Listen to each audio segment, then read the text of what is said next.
Shalom, shalom, ça faisait longtemps. Au milieu de mes rêves, au creux de mon sommeil, dans mes nuits, un jour nouveau se lève et nul autre pareil, car arrive Jésus-Christ. Tout l'or des hommes ne vaut plus rien. Si Jésus est loin de moi, tout l'amour du monde ne me fait rien. Sans l'éternel Yeshua.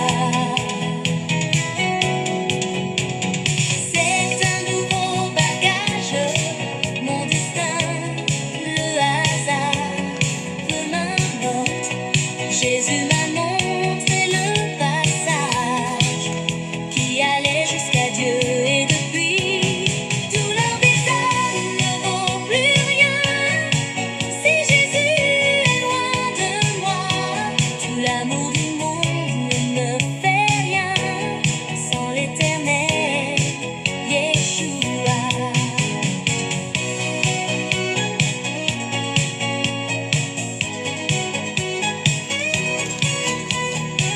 Shalom, cher Dan.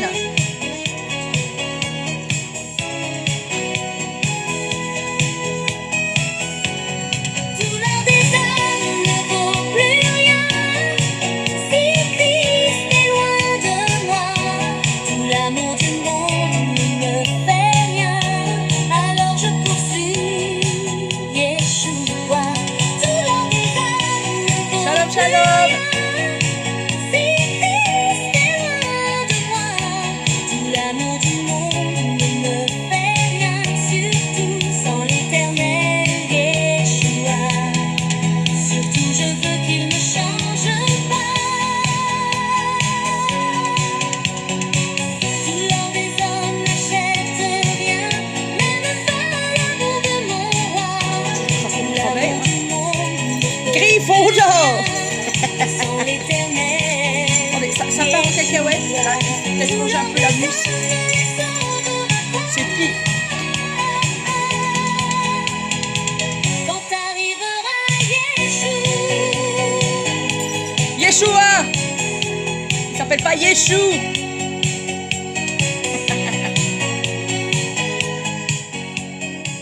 Shalom, shalom, la famille, que la paix du Seigneur soit dans vos cœurs. Comment allez-vous en ce nouveau jour de grâce? Voilà, en tout cas, nous, il y a du soleil, mais moi, j'avais froid, là, je me suis habillée.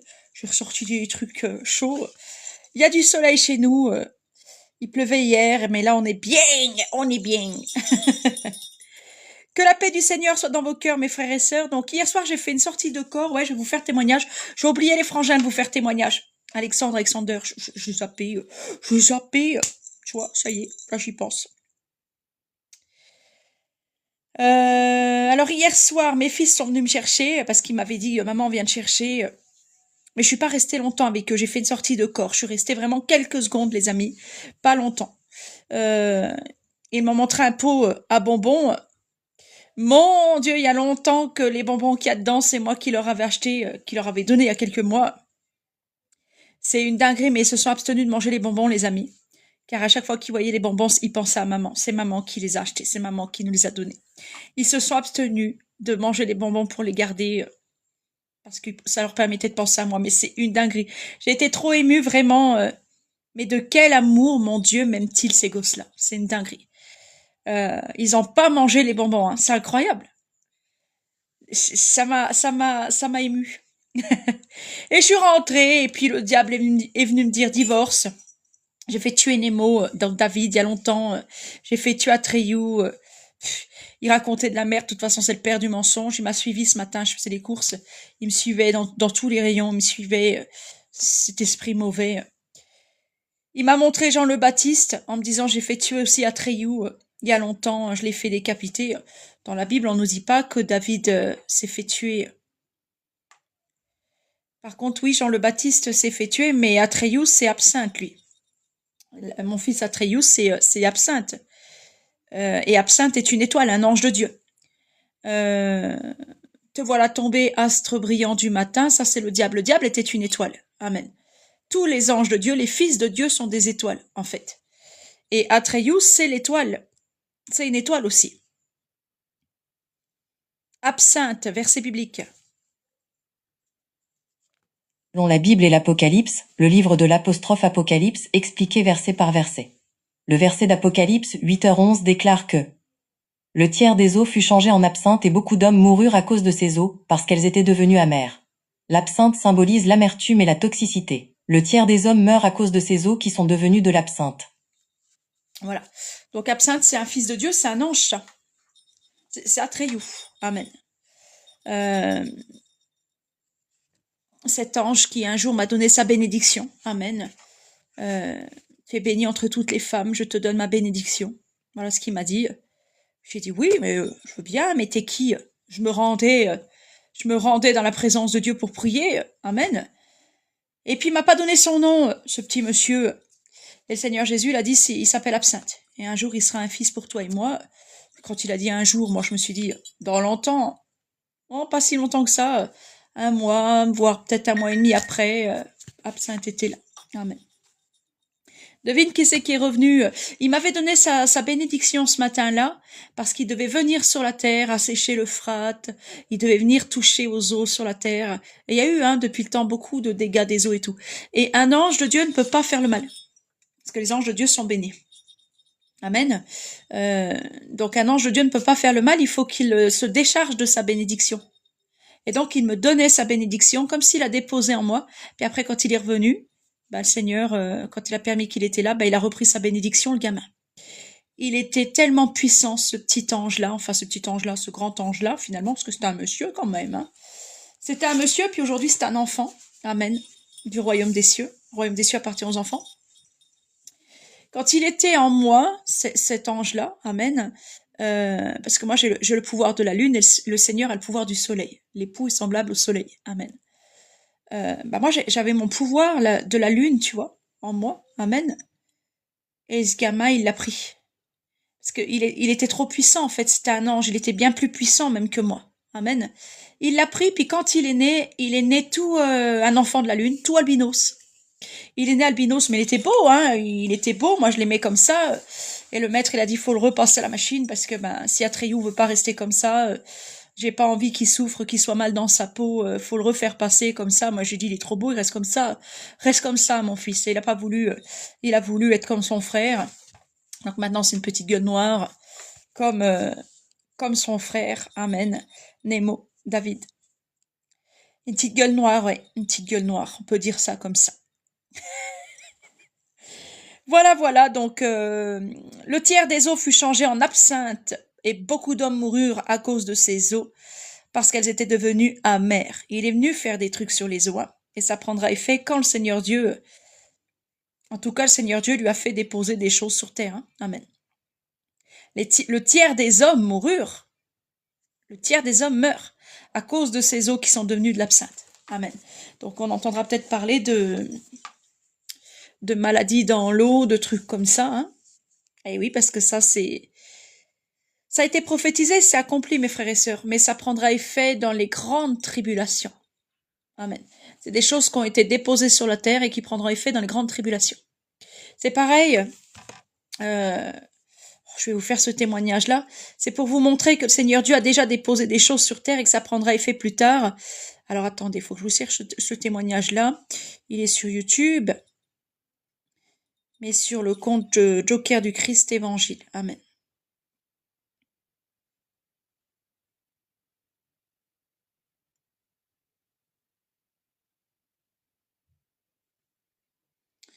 Les plus anciennes.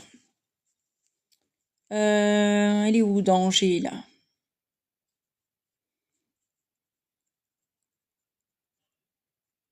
Attendez, les amis, j'y suis.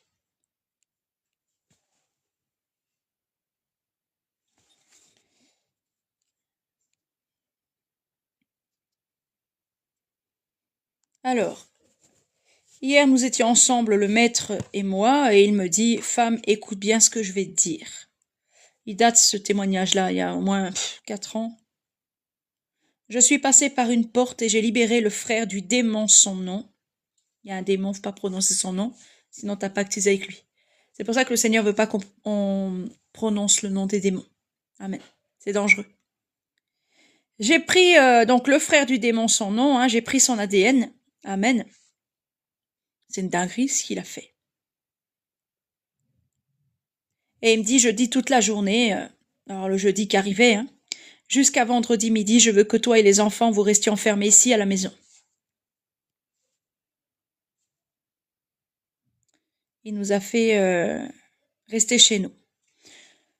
J'avais ordre même de ne pas sortir le chien, donc j'avais mis par terre dans ma cuisine plein de journal pour mon chien, comme quand il était tout petit. Je faisais déjà ça même quand il était tout petit. Des journaux par terre, s'il fait sa crotte, sa pisse, il va pas se retenir 100 ans. Hein.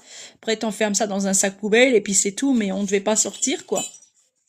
Mais le Seigneur, j'avais mis ça, mais le Seigneur, il m'avait dit, le chien, tu le fais jeûner, qui donne que de l'eau, tu le fais jeûner. Tu donnes pas la veille à manger. Amen. Il avait tout préparé, tout décidé. Vous ne devez pas sortir car il va tomber des démons sauterelles sur toute la face de la terre. Ça va tomber comme de la pluie, mais c'est des esprits. Amen. Sur toute la face de la terre, donc ils sont là. Mais les démons sauterelles avec les cheveux de femme, là, ça prendra effet que dans la grande tribulation. Mamma mia. Ça va pas être l'enfer sur terre. Ça va être l'apocalypse. C'est pire que l'enfer, en fait.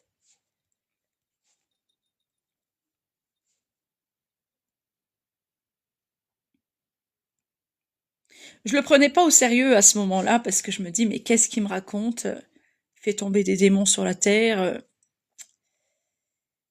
Et le matin, je repensais beaucoup à tout ça, puis j'ai cherché dans la Bible pour voir si la Bible elle en parlait de démons effectivement. Hein. En Apocalypse chapitre 9 verset 3, il est sujet de ces démons.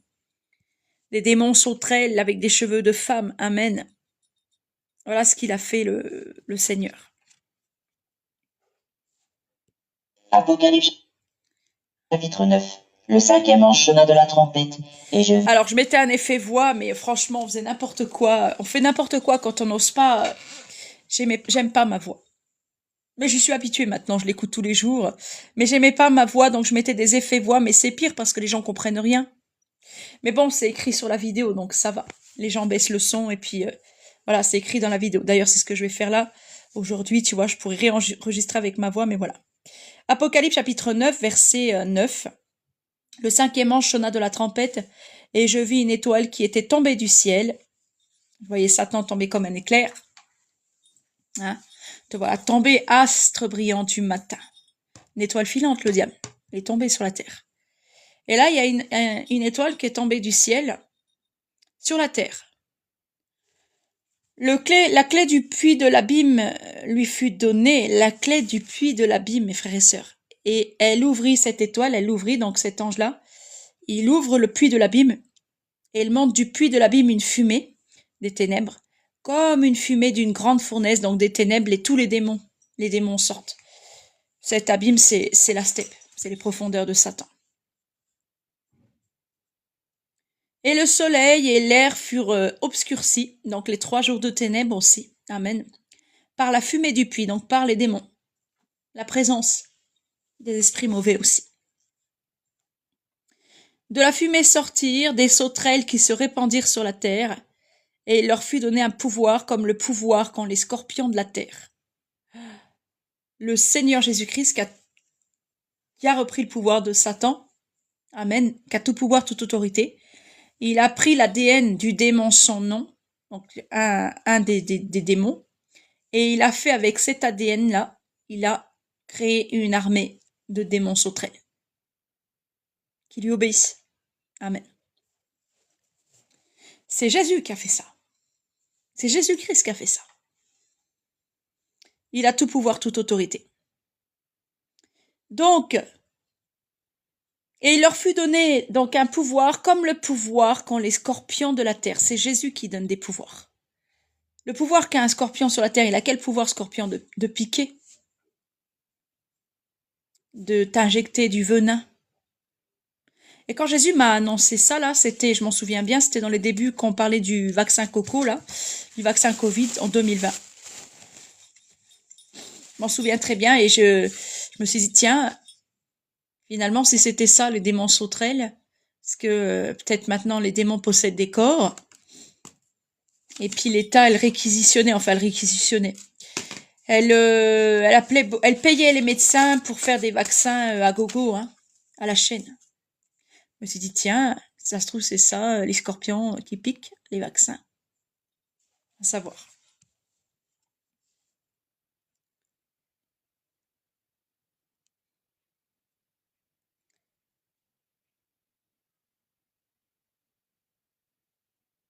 Il leur fut dit de ne point faire de mal à l'herbe de la terre. Donc l'herbe, c'est toute chair est comme de l'herbe. De ne pas faire de mal donc aux hommes. Voilà. Ni à aucune verdure, donc nous sommes des arbres devant Dieu, nous portons de bons fruits ou pas. Ni à aucun arbre. Jésus leur commande, hein. C'est Jésus qui commande ça. Commande l'armée démoniaque là. Il leur a ordonné de ne pas faire de mal pour l'instant. Amen. Donc ils n'ont pas fait les vaccins, ça n'a rien à voir du coup avec les vaccins. Mais c'est vrai qu'à l'époque, je me posais la question quand même. Mais ils feront seulement du mal aux hommes qui n'avaient pas le sceau de Dieu sur leur front. Jésus, il envoie des démons contre toi. Il l'a déjà fait, il a envoyé contre Saül un démon, hein. L'Éternel a envoyé un mauvais esprit à Saül. C'est écrit dans les Écritures, les gars. L'Éternel a envoyé un mauvais esprit à Saül. Verset biblique. 1 Samuel 16 sur 14-21 JND, Bible JN Darby. Et l'esprit de l'Éternel se retira d'avec Saül. Et un mauvais esprit envoyé par l'Éternel le troublait. Et les serviteurs de Saül lui dirent, « Tu vois qu'un mauvais esprit envoyé de Dieu te trouble. » Voilà, un mauvais esprit envoyé de Dieu, les amis. C'est une dinguerie, hein.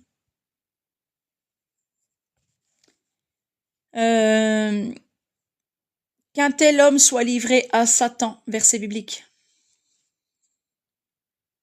Selon The Church of Jesus Christ of Latter-day Saints. 4. Au nom du Seigneur Jésus, vous et mon esprit étant assemblés avec la puissance de notre Seigneur Jésus, 5. Qu'un tel homme soit livré à Satan pour la destruction de la chair, afin que l'esprit soit sauvé au jour du Seigneur Jésus. Le Seigneur Jésus peut te livrer à Satan. Le Seigneur Jésus peut t'envoyer un démon.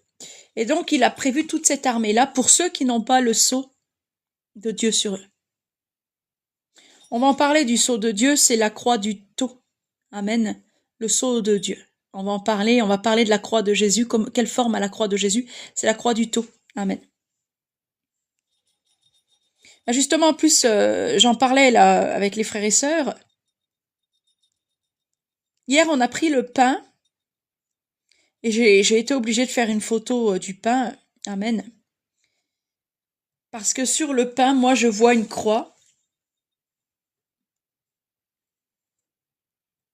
Je vois une croix et je vois une silhouette crucifiée dessus. Je vois le maître. Amen.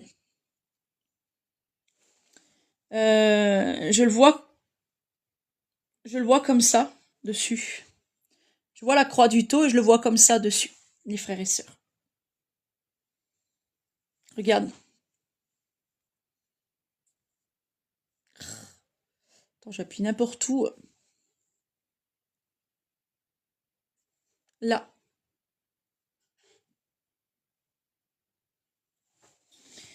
Et Jésus a été crucifié sur cette croix-là. Un T. T comme testateur, testament, Torah. Et il y a d'autres mots que Jésus m'avait donnés.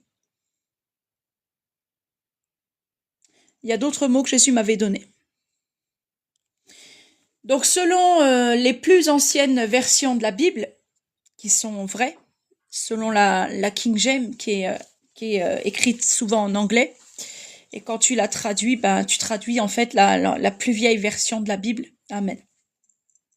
Jésus-Christ a été crucifié sur une croix du tau, mes frères et sœurs. Amen. Parce que Jésus-Christ a accompli les Écritures et les prophètes. Et s'il a accompli les Écritures, il a forcément accompli le prophète Ézéchiel, chapitre 9, verset 4. Où Dieu demandait, l'Éternel des armées, le Père, demandait que soit marqué au front, avec la lettre Tav, le T, le Tav. Voilà, fais une marque Tav sur le front des hommes qui soupirent. Et au verset 6, mais quiconque portera la marque Tav au front, ne le touchez pas. C'est rigolo, hein? Exactement l'ordre qu'ont reçu les sauterelles, de pas toucher ceux qui sont marqués au front. Ceux qui ont la lettre T ici. Amen. T, témoin de Christ, parce que nous sommes les témoins de Christ. Amen. Testament, testateur, Torah, mais il y avait d'autres mots. Il y avait d'autres mots. Amen. Moi, c'est le Seigneur Jésus qui m'a montré ça, qui m'a révélé ça. Qui n'était pas mort sur une croix luciférienne. Et depuis cette révélation, il m'a interdit d'utiliser la croix luciférienne. Ceux qui se marquent de la croix luciférienne, du front au cœur et d'épaule à épaule, se marquent avec le signe sataniste, la croix luciférienne. Ils le savent pas. Mais au moment où ils font ça, même ils se maudissent. Ils le savent pas. Si tu veux te marquer, en plus c'est pas à toi de le faire, mais si tu veux te marquer, c'est un T sur ton front. T, Torah, testament, testateur. La croix de taux, comme l'a dit saint François d'Assise, voilà. La croix de taux, le taux, c'est un signe de l'élection divine. C'est la marque de notre Seigneur Jésus-Christ. Dieu nous met 2 marques sur nous. Le monde mettra une marque, la marque de la bête, sur tous ceux qui lui appartiennent, sur toute chair. Riches, grands, pauvres, petits, esclaves. Mais Jésus, lui, mettra une marque sur le front, donc sur les âmes de ses serviteurs, amen, pour que ses serviteurs soient épargnés. Et sur les nouveaux corps, la marque de la Nouvelle Jérusalem, donc de notre mère, à tous, amen.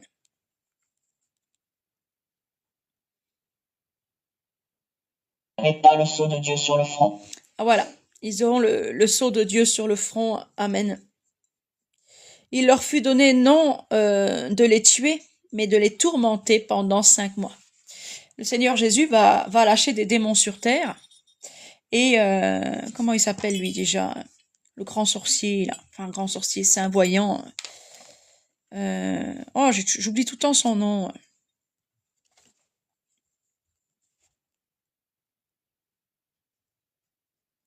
C'est un devin.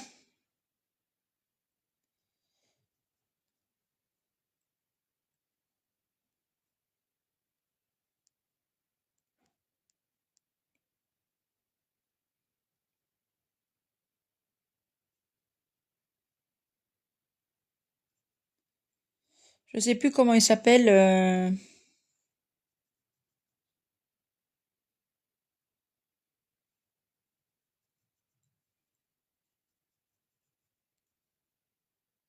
Nostradamus. Voilà, ça y est. À chaque fois, j'oublie son nom. Hein. Nostradamus, il a annoncé des zombies sur la Terre, les gars. Non, mais c'est pas des conneries, hein. En plus, c'est vrai. Et c'est exactement en accord avec ce que dit la Bible. Les hommes seront en état de mourir. Ils seront tourmentés pendant 5 mois par des esprits de démons. Ils seront en état de mourir, mais la mort fuira loin d'eux parce que celui qui a pouvoir sur la mort, c'est Jésus aussi. Puis il peut t'empêcher de mourir. Même si tu es en état de mourir et que tu souffres atrocement. C'est exactement ce qui va se passer dans la GN. Dans la GN, ils seront tourmentés atrocement et vont souffrir. Et ils supplieront la mort de les soulager, d'être un messie pour eux, un libérateur. Parce que mourir, c'est trouver du repos. Hein. Mais dans la GN, le Seigneur Dieu ne permettra pas que la mort leur donne du repos. Il les maintiendra en vie, mais dans des états atroces, extrêmes. Amen.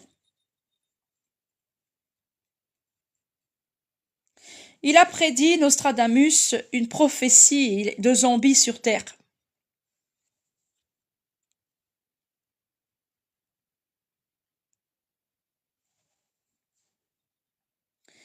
Nostradamus prédit une apocalypse zombie. Voilà. Nostradamus a prédit en 2026 une apocalypse zombie, les gars.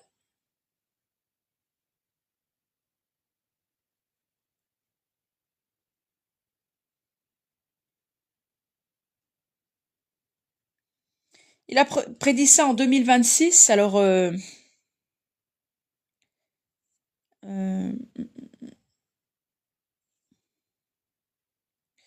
mais quel mois? Il dit pas quel mois.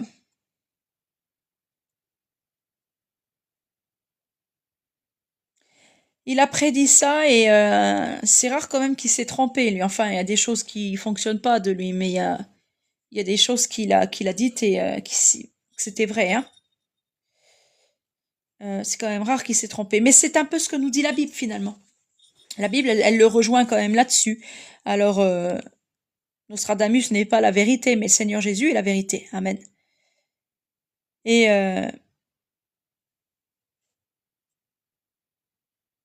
donc c'est dans l'Apocalypse 9, ça. Attendez, je vais le reprendre dans ma Bible.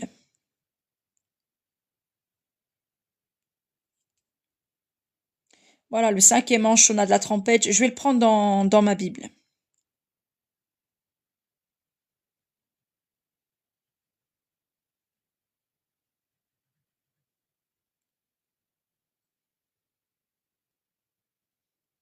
Je vais le prendre dans la Bible, là. Je vais ouvrir l'application.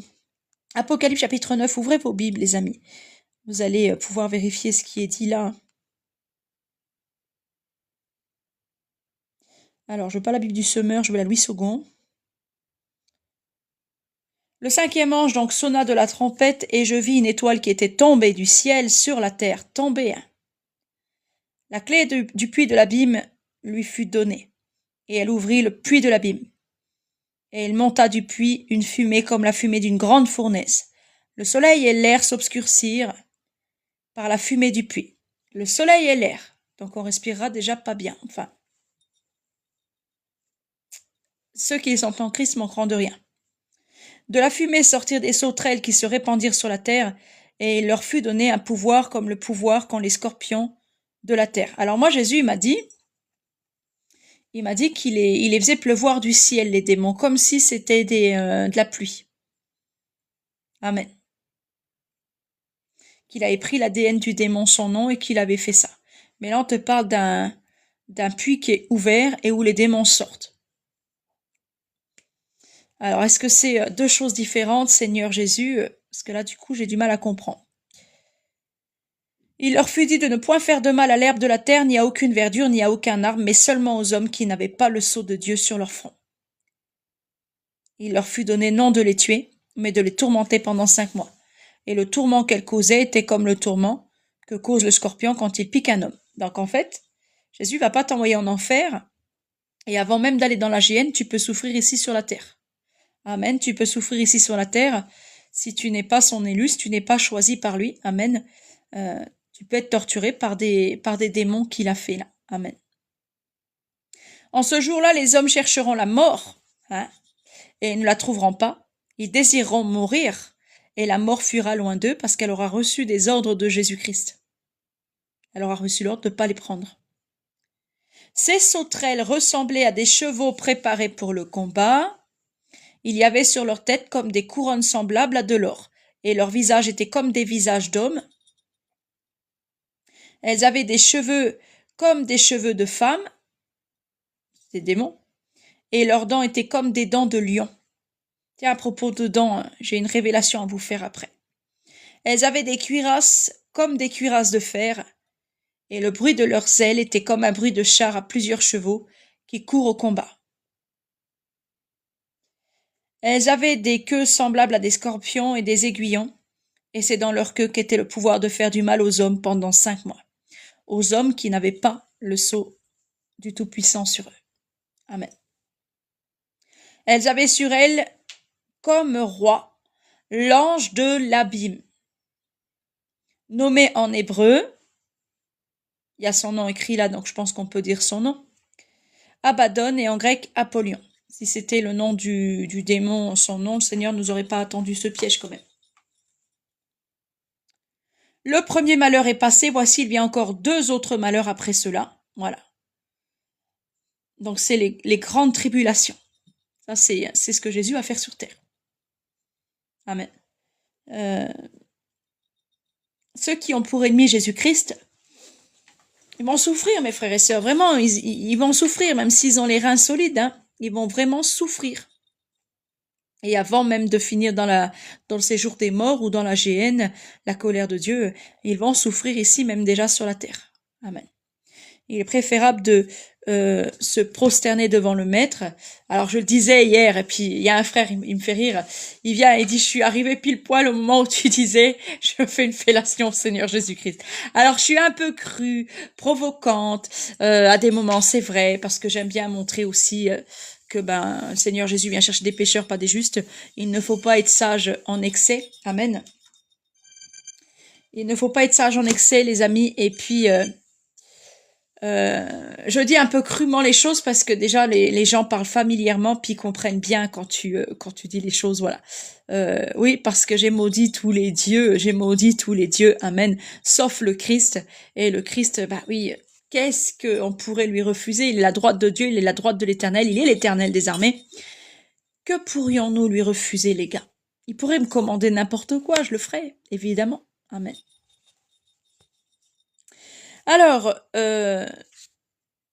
voilà, le Seigneur Jésus-Christ, on ne se moque pas de Dieu. Amen. Jésus est bon, mais c'est pas un bisounours. Il est amour, mais il est aussi justice. Et les gens, et surtout les chrétiens même, qui prétendent le servir, ont tendance à oublier ça, que Jésus-Christ est justice. Amen. Et il arrive, il nous a parlé de son arrivée. Hier soir, j'ai fait un live un petit peu spécial là pour faire divers témoignages. On a reparlé du retour du Maître. Amen. On a vu que il reste 4 mois avant la moisson et 4 mois ça tombe en mai, juin. Amen. Donc Jésus nous a parlé des 40 jours qui restaient après l'année de grâce qui était terminée. Et donc de son arrivée, amen. J'ai repassé ce témoignage-là aux frères et sœurs, amen. Mais aujourd'hui, vous voyez, ça tombe bien, parce que non seulement on a parlé de son arrivée, mais là on est en train de parler aussi des conséquences de son arrivée. Quand Jésus arrive, mes chéris cocos, c'est pas Noël qui arrive comme dans le film Le Grinch, hein, où tout le monde se tient par la main et chante des belles chansons, des louanges. Non, non, non, non, non. Quand Jésus arrive, il y a des conséquences pour cette planète. Il y a des conséquences pour ceux qui ne sont pas son peuple. Amen. Des conséquences graves. Et nous devons de prêcher l'évangile dans le monde entier. De dire à ceux qui ont rejeté le Christ ce qui les attend. Il vous attend. Il va tomber sur la terre 7 fléaux du Christ. 7 trompettes. Et donc des malheurs et des tourments pour tous ceux qui ne sont pas le peuple de Dieu. Jésus-Christ donne une récompense à chacun, amen, et il récompense de leurs œuvres, et comme il est bon, il les récompense au double, voire au triple, de toute la méchanceté que les hommes ont pu faire sur la terre. Amen. On se moque pas de Dieu, mes amis. On se moque pas de Dieu. Le tiers des hommes fut tué par ces 3 fléaux. Il y a trois fléaux, par le feu, par la fumée et par le soufre qui sortaient de leur bouche, car le pouvoir des chevaux était dans leur bouche et dans leur queue, donc le pouvoir des sauterelles, la même. Était semblable à des serpents ayant des têtes, et c'est avec elles qu'ils faisaient du mal. Amen. Ils étaient semblables à des serpents, donc à l'hydre. C'est l'hydre, la créature mythique. Il me semble bien, hein?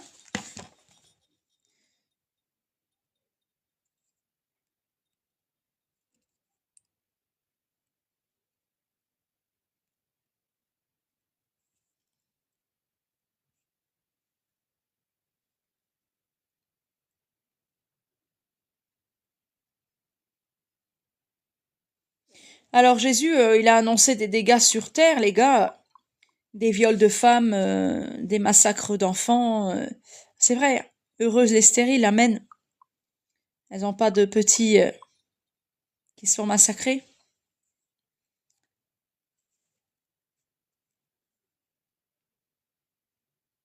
Alors l'hydre, c'est des espèces de têtes de dragon qu'elle a, c'est pas des têtes de serpent. Mais du coup, plusieurs têtes de serpent, là, si tu comprends bien. Les sauterelles, elles ont plusieurs têtes et elles ont dans leur queue, leur queue était semblable à des serpents. C'est la queue, pardon, c'est même pas la tête. Non, c'est dans la queue. Leur queue était semblable à des serpents. Oh, mais quelle horreur, mais attendez, j'ai du mal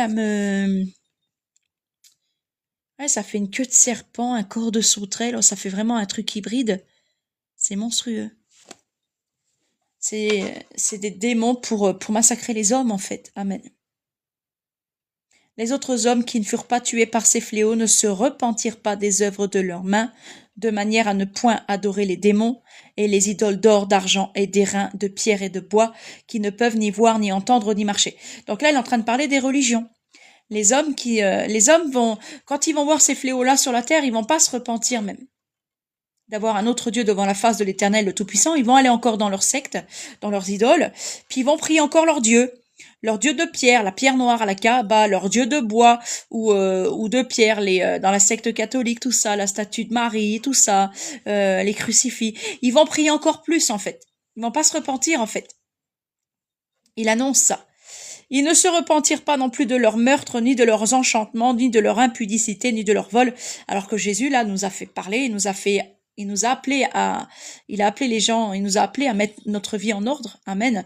Et là, du coup, après, encore, ça va faire encore très mal. Je vis un autre ange puissant qui descendait du ciel enveloppé d'une nuée. Au-dessus de sa tête était l'arc-en-ciel et son visage était comme le soleil. L'époux est semblable au soleil. Et ses pieds comme des colonnes de feu, de l'airain. Amen. Il tenait dans sa main un petit livre ouvert, le livre de vie, le livre de l'agneau. Il fait l'appel de ses brebis. Amen. Il les appelle dehors. J'appellerai mes brebis dehors. Vos noms sont écrits dans le livre de vie, réjouissez-vous. Il posa son pied droit sur la mer et son pied gauche sur la terre. Seul Dieu peut faire ça. Ça me fait penser au témoignage de Marie. Elle voyait un plan et un autre plan. Amen. Et elle cria d'une voix forte comme un lion, comme rugit un lion. C'est normal, c'est le lion de la tribu de Juda. Quand il cria, les 7 tonnerres firent entendre leur voix. Et quand les 7 tonnerres eurent fait entendre leur voix, donc les 7 tonnerres de Dieu, j'allais écrire et j'entendis du ciel une voix qui disait « Scelle ce qu'ont dit les 7 tonnerres et ne l'écris pas ». Donc ça nous est caché encore, ce qu'ont dit les 7 tonnerres. Mais Jésus nous ouvrira toutes ces vérités-là. Et on saura qu'est-ce que les voix de tonnerre ont dit, qu'est-ce que Dieu a déclaré, amen, sur la terre. De toute façon, on saura ce que Dieu a déclaré sur la terre quand les fléaux prendront effet. Amen. Quand tous les fléaux seront passés, on saura. Et l'ange que je voyais debout sur la mer, il n'y en a qu'un qui marche sur les eaux, c'est le maître. Et sur la terre, leva sa main droite vers le ciel. La terre a été tirée des eaux. Donc Jésus qui marche sur l'eau sec ou l'eau liquide, il marche quand même sur l'eau, quoi. C'est Dieu. Et l'ange que je voyais debout donc sur la mer et sur la terre leva sa main droite vers le ciel, c'est comme ça que jure l'Éternel, et jura par celui qui vit au siècle des siècles, je vous l'ai dit, qui a créé le ciel et les choses qui y sont, la terre et les choses qui y sont, et la mer et les choses qui y sont.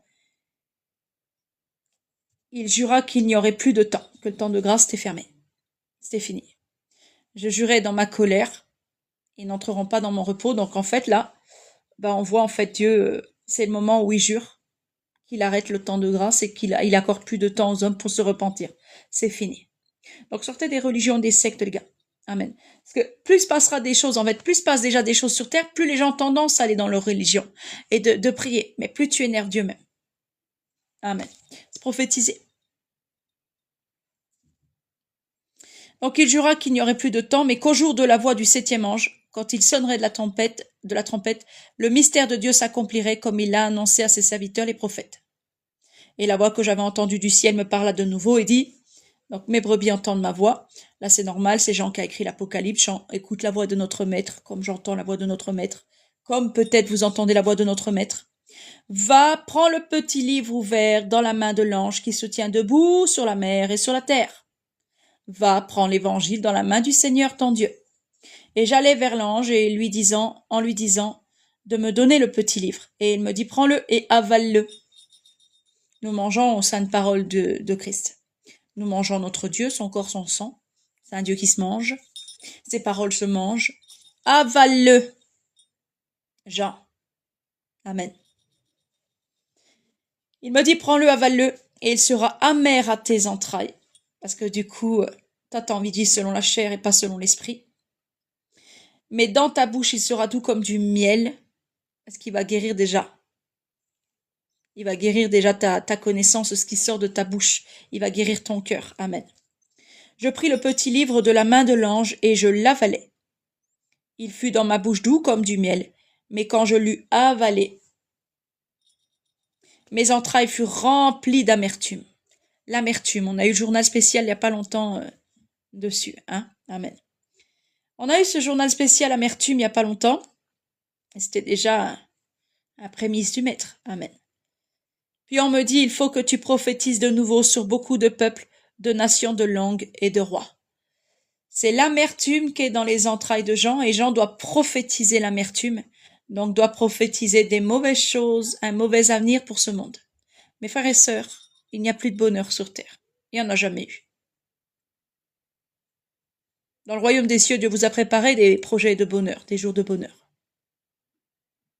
Mais sur la terre, si vous cherchez votre bonheur, même si vous auriez le compte en banque le plus riche, le plus fortuné du monde, même si vous auriez tout selon vos besoins, vous ne seriez pas heureux. Le bonheur n'existe pas.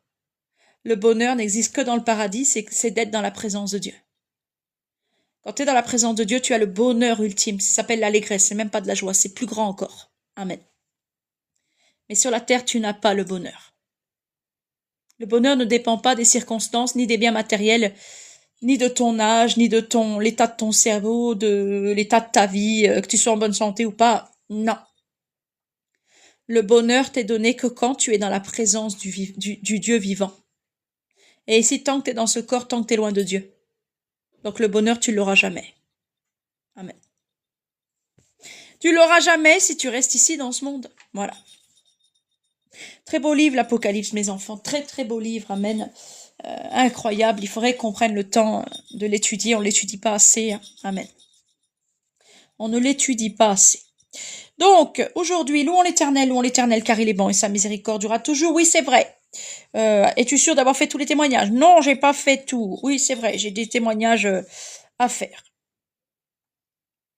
Alors hier, j'étais dans la douche aussi. Je me lavais et avant de sortir, avec Nemo et Atriou, avant de faire la sortie de corps, le maître m'envoya un ange me prévenir de l'arrivée du Seigneur. Madame, l'époux arrive. Amen. Je me suis dit, c'était Jean, peut-être le Baptiste. Et puis, finalement, l'ange, là, il me met une vision du Jean-Marie Le Pen qui crie, il crie à un moment, cours le rouquin, ou je sais pas quoi. Je me suis dit, ah, ça doit être le Lu. Parce que l'ange, là, il me, je vais te faire courir, rouquin, qui crie. Et j'ai rigolé parce que j'ai dit, tiens, ça doit être le Lu, parce que, en fait, l'ange, là, au moment où il me donne ça, c'était comme si c'était pour que je sache qui il est. Amen. Et ça, j'ai déjà utilisé cette ref de Jean-Marie Le Pen contre mon gendre, le Lu. Je vais te faire courir, rouquin. Parce que j'étais énervée après lui. Donc, je pense que qu'il me rendait ma petite monnaie de ma pièce, puis il me faisait savoir que c'était lui qui était là. Voilà. Et je lui dis, me regarde pas, je suis dans la douche. Mais il me voyait pas. Amen. Mais en tout cas, il était là, puis il m'apportait le message. Le maître, voilà, m'a envoyé un ange me prévenir de l'arrivée du Seigneur, donc je vous le dis. Puis le Seigneur notre Dieu me parla et me dit, j'arrive, femme, la photo, c'est toi et moi, c'est personne d'autre, amen. La photo, alors une fois on avait pris une photo ensemble tous les deux, mais il apparaît pas lui sur la photo. Il y a que moi, il est invisible. Un esprit, moi j'ai encore un corps visible, tu vois. Mais on s'est mis tous les deux sur la même photo. Et je lui ai dit, tu te fous de ma gueule, t'apparais pas sur la photo. Moi je croyais qu'il allait faire peut-être un flash de lumière ou quelque chose. Rien. J'ai l'impression vraiment que je fais une photo et qu'il y a un espace vide à côté de moi. Mais il a dit, j'apparaîtrai sur la photo. Amen. Je vous l'ai déjà montré la photo. Puis il me dit, voilà, va dire à Alexander, qui était déjà couché, le frangin. Donc je suis allée frapper à sa porte et je lui dis, bah le maître il m'a dit de te dire, cher Alexander, que tu dois attendre ta femme ici, Alexane, et fais-lui lui dire que je lui donnerai, voilà, un logement, qu'il ne fasse pas de démarche et tout ça. Il n'a pas gardé mes paroles, dit-il. Il faut qu'il les garde. Parce que le Seigneur, c'est vrai que juste un petit peu, quelques jours avant, J'avais dit, tu sais, le Seigneur, il avait dit ici qu'il donnerait des logements et tout aux élus et tout que ici, en fait, tout mon quartier, même ça sera un peu comme une résidence de famille pour les frères et sœurs élus. Le Seigneur, il veut pour un temps, hein, parce qu'après il va nettoyer la terre, il va ranger tout en fait. Euh, dans les temps de son retour, il veut, bah moi, je resterai dans mon appart, mais en dessous, attends, en face de chez nous, ça sera le Lu et les Miss. Au-dessus, je sais plus qui c'est qui voulait mettre. En dessous, ça sera l'Orlando, puis la gamine, là, comment elle s'appelle, Olivia. Voilà, puis c'est certainement ce qu'il veut faire avec l'Alexane et puis le gamin qui a 49 balais aujourd'hui, hein, le gamin. Le gamin, l'Alexander, le Flanders, voilà. C'est certainement ce qu'il va faire parce que c'est ce qui m'avait dit, moi, fut un temps, et je vous avais fait le témoignage. Le Seigneur veut réquisitionner ici tous les appartements, enfin, tout le quartier, amen. De toute façon, la plupart ici, c'est des pêcheurs, alors, ils sont pas sauvés, qu'est-ce que tu veux que je te dise? Il y aura des logements vides d'un coup, c'est sûr. Pour y mettre, ben, en fait, toute une grosse famille, quoi. Voilà. Puis dans mon immeuble, ben, mettre mes enfants, quand même, les plus proches. Enfin, après, ils étaient tous mes enfants, donc après, c'est sûr qu'il faut de la place pour tout le monde. Mais c'est ce système-là qu'il a trouvé pour l'instant, parce qu'on est une grosse communauté, on est une famille, et puis on va vivre pour un temps chacun dans des petits logements, tous ensemble, le temps aussi après qui décide et qui planifie qu'est-ce qui fait raser sur terre, qu'est-ce qui fait reconstruire, pour qui, pourquoi, qui va là-bas, qui va là, le temps qui remettent les 12 tribus d'Israël, puis il faut qu'ils descendent aussi la Nouvelle Jérusalem. Alors là on le verra en grand, parce que Dieu il peut aller dans toutes les dimensions. Donc, il peut aller dans la dimension d'univers c'est géant, amen. Dans la dimension des hommes et dans la dimension des microbes, des insectes, c'est plus petit encore. Dans la dimension les microbes, c'est vraiment l'invisible, tu vois. Le Seigneur, il peut se rapetisser à sa guise et se ragrandir à sa guise. Pour former un cœur dans une poitrine de fourmi, t'imagines, toi, ou pas? Dieu a pesé dans sa main les collines et les montagnes à la balance. Il les a pesées dans sa main. T'imagines la taille de Dieu? Pour fabriquer cette petite fourmi, pour fabriquer aussi les choses invisibles, parce il y a un monde invisible, le monde des microbes et tout ça, parce que en fait finalement tout ce que Dieu a créé est bon, d'accord? Mais le diable a mis la corruption de partout. Ce qu'on appelle la bête, c'est aussi les cancers dans les microbes qui nous attaquent. On a attaqué dans toutes les dimensions, si tu préfères. Dans les lieux de l'univers, c'est les dominations, les autorités, les principautés qui nous combattent. Mais dans la maladie, c'est aussi les microbes, les bêtes. Voilà. On a attaqué dans toutes les dimensions parce que le péché a affecté toutes les dimensions. Mais Dieu peut aller dans toutes les dimensions, mes frères et sœurs. Amen. Et puis, il peut vous y emmener, hein. Il peut vous y emmener. Amen. Et donc, mon mari, l'Éternel des armées, amen, Jésus-Christ, votre Père, notre Roi, amen, il va redescendre ce qu'on appelle la Nouvelle Jérusalem, parce qu'il a déjà construit une ville avec un petit village et tout ça, puis il va le redescendre après. Donc, les moments, les circonstances, comment ça se fera, quand que ça se fera, de quelle façon, c'est quand même lui qui le fait, tout ça. Moi, je suis au courant que de ces choses-là, de ce qu'il me dit, c'est assez bref, dans le fond, c'est assez bref. Voilà. Donc, il faut garder ses paroles. Voilà, donc je suis allée dire aux frères ce qu'ils voulaient, amen. Et puis j'ai eu une pensée hier soir, mes frères et sœurs. C'est incroyable, hein. J'ai eu une pensée hier soir. J'étais en train de manger. J'étais en train de manger ça. Je sais pas, j'avais envie de grignoter, j'avais envie de mâcher. J'avais pas faim en fait. J'avais envie de grignoter un truc croquant. J'ai pris ça, là, les petits, tu sais, c'est les petits croutons que tu mets dans les soupes ou dans la salade. Et puis je grignotais ça, puis j'étais sur mon téléphone, j'étais revenue de ma sortie de corps. Puis je mets ça, je croque ça, je mets ça sous ma dent, je croque. Et je vois ma propre dent, en fait. Je vois ma propre dent et je vois la forme qu'elle a. Et ça me rappelle quelque chose, ça. Une montagne. Amen. Tout rend témoignage, les parties de notre corps, tout rend témoignage de l'Éternel. Euh, T'as déjà vu les halos de lumière, t'as déjà vu l'œil de Dieu.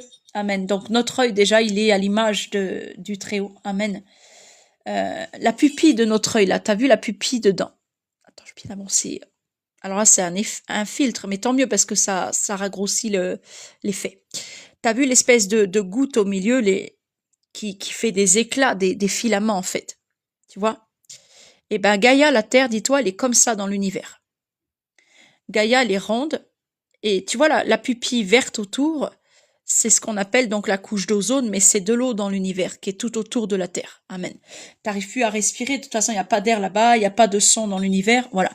Et Gaïa, la Terre, elle est au milieu, elle, c'est la petite pupille noire, mais elle fait un éclat comme une goutte d'eau, comme ça, ça fait penser à un œil finalement.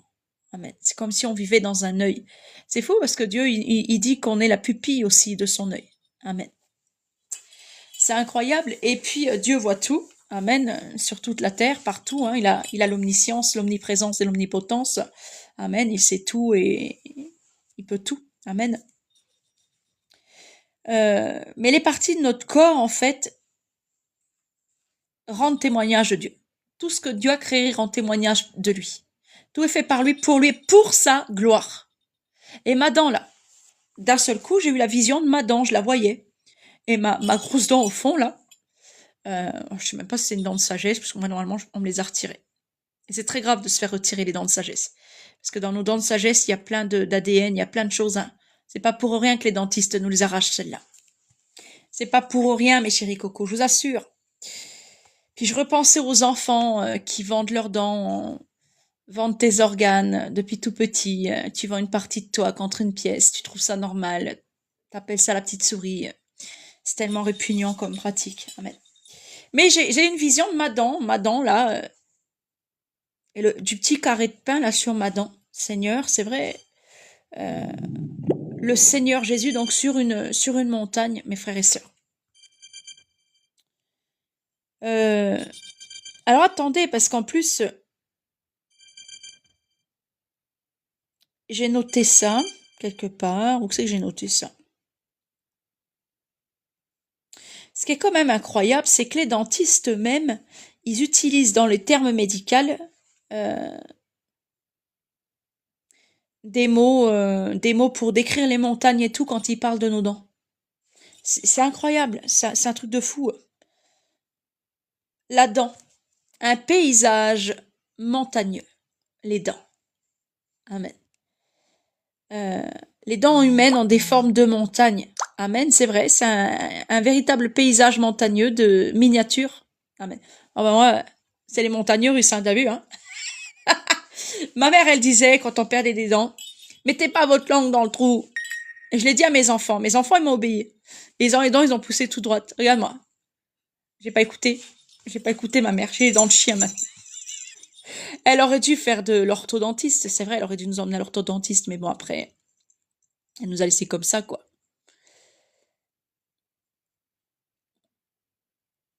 Alors, premièrement, les cuspides, nos sommets personnels. Le terme technique pour les pointes de tes molaires et prémolaires s'appelle cuspide. Pas cupide, hein, cuspide. Certaines dents sont comme des volcans isolés, les canines. D'autres ressemblent à des chaînes de montagnes avec plusieurs pics, les molaires. Une fois, je parlais de dents avec une personne et la personne n'était pas au courant qu'on avait des canines. Elle dit, mais non, mais les canines, c'est pour les chiens. Non, on a des canines. Moi, elles ont jamais poussé, je le sais. Hein. Tu vois, mes dents là, elles ont pris la place de mes canines. Mes canines, elles sont là. Mon dentiste, il me l'a dit. Et si je devais me méfier vers la trentaine, le médecin me surveillait, parce que mon frère, ça a poussé là, comme deux dents de vampire, il avait le même problème que moi. C'est quand t'as le palais trop petit, puis les dents trop grosses. Moi, j'ai des grosses dents. Elles poussent ici, là. Après, ça te fait des dents de vampire. Mes dents de vampire sont jamais sorties. Dieu merci. Parce que t'es obligé après de te faire opérer et tout. Hein. T'es obligé de te les faire enlever. Là, ça te fait des trous. Faut aller à l'hôpital. C'est compliqué hein, pour faire retirer ça. Les canines. Bah si, même si on n'est pas des chiens, on mange de la viande. on a un côté quand même canin, les chiens, les porcs, on a des canines. C'est un terme pour désigner les deux dents de devant, quoi. Les canines, elles sont un peu pointues, ouais. Euh, Certaines dents sont comme des volcans isolés, les canines. Alors les canines, elles sont pointues. Un volcan, c'est plutôt quelque chose de creusé. Ils confondent là, non? D'autres ressemblent à des chaînes de montagnes avec plusieurs pics, les molaires. Les vallées et les cols, entre ces sommets, on trouve des creux que l'on appelle des sillons ou des fosses. C'est là que l'on mâche les aliments, un peu comme si la nourriture était broyée au fond d'une vallée. Dans la vallée de Dana. Là, li, là, là. Alors, c'est aussi là que les randonneurs, ou plutôt les bactéries, aiment bien s'installer, d'où l'importance du brossage. L'érosion, comme les vraies montagnes face au vent et à la pluie, nos dents subissent l'érosion. Avec le temps et les années de mastication, les sommets s'émoussent et deviennent plus plats. L'émail est d'ailleurs le matériau le plus dur du corps humain, un peu comme du quartz biologique. Comme si on avait des pierres qui avaient poussé dans la bouche. C'est une dinguerie. Moi, je le vois, hein, le dentiste, il m'a posé un appareil. Moi, j'ai tout le palais en fer. C'est tout du fer dans ma bouche quasiment. Donc j'ai une perte vraiment de goût et de saveur, hein, par rapport à ma vraie bouche avant. Amen. Mais bon, avec les années, je me suis habituée. Mais je le vois quand je mâche un chewing-gum, par exemple, là, sur mon émail, ça colle pas. Mais si je mâche un chewing-gum sur les dents de mon appareil, c'est jamais comme les vraies dents, tu vois. Même si l'appareil, t'as l'impression que ça ressemble vraiment aux vraies dents et tout, tu vois bien que ça fait pas le même travail, ça fait pas le même truc, hein. Ça reste collé. Si tu colles pas ton appareil, ton appareil reste collé. C'est pas pratique, c'est pas pratique. Du quartz, mes frères et sœurs, du quartz biologique dans notre bouche, c'est quand même une dinguerie que ça pousse là, ça. En Chine, il me semble que c'est en Chine ou au Japon, hein, mais en tout cas c'est là-bas. De toute façon, c'est chez eux, c'est toujours chez eux qu'il y a des trucs. Ils ont réussi à faire repousser des dents. Et il y a un monsieur aveugle qui a retrouvé la vue grâce à ses dents. Ils ont greffé ce qu'il avait dans ses dents, dans sa pupille de son œil, et il commence à revoir, il a retrouvé la vue. Amen. C'est magnifique, c'est incroyable, hein. Donc les dentistes, ils ont des termes comme ça pour appeler nos dents, des termes de montagne, en fait. C'est fou, hein. Les gynécologues aussi. Il y a un gynéco là qui s'est filmé en vacances et il disait je suis partie en vacances mais ça me fait penser à mon boulot, le col, le tire-fesse. Ça me fait penser toi à mon boulot. Il était à la montagne en fait. C'était rigolo parce que il disait plein de trucs et puis c'est vrai ça avait un rapport avec son job. Mais voilà, moi j'ai pensé aux dents hier. D'un coup comme ça, vision, amen. C'est le Seigneur, hein. Et donc, ce qui est magnifique, mes frères et sœurs, c'est que Dieu lui-même, le Christ, nous dit une belle vérité. Il dit qu'il est la parole de Dieu et qu'il est sorti du Père. Amen. Il nous dit qu'il est la bouche du Père. Jésus est la puissance du Verbe. Donc, dans de nombreuses traditions, il est la parole. Et la parole n'est pas qu'un son, c'est une force créatrice. Si les dents sont des montagnes, alors chaque mot qui franchit ce relief devient un souffle qui façonne le monde. Tu vois la dinguerie ou pas? Jésus est le souffle, le rouah, qui donne vie, mais il sort aussi du relief montagneux, donc des dents, de la bouche, il sort du Père. Amen. Il est la parole. Le rocher des âges, donc dans les textes bibliques, Dieu est souvent comparé à un rocher ou à une montagne immuable, comme le mont Sinaï ou le mont Sion. C'est vrai, on dit que Dieu est une montagne. Dire que le Christ est la parole issue de ces montagnes renforce l'idée d'une origine solide, éternelle et inébranlable. L'écho divin aussi, une parole qui sort d'entre des montagnes résonne. Cela donne à l'enseignement du Christ une dimension d'écho infini qui traverse les âges, comme le vent circule dans les vallées. C'est une façon très mystique de voir le corps comme un temple sacré où la géographie humaine rencontre le divin. Amen. On est créé à son image de toute façon, les gars. Amen. Dieu est un arbre de vie, Dieu est la montagne sainte, Dieu est la parole, Dieu est le souffle, le vent, le rouah. Dieu est semblable à l'époux, le soleil. On est créé à son image et tout est créé par lui et pour sa gloire.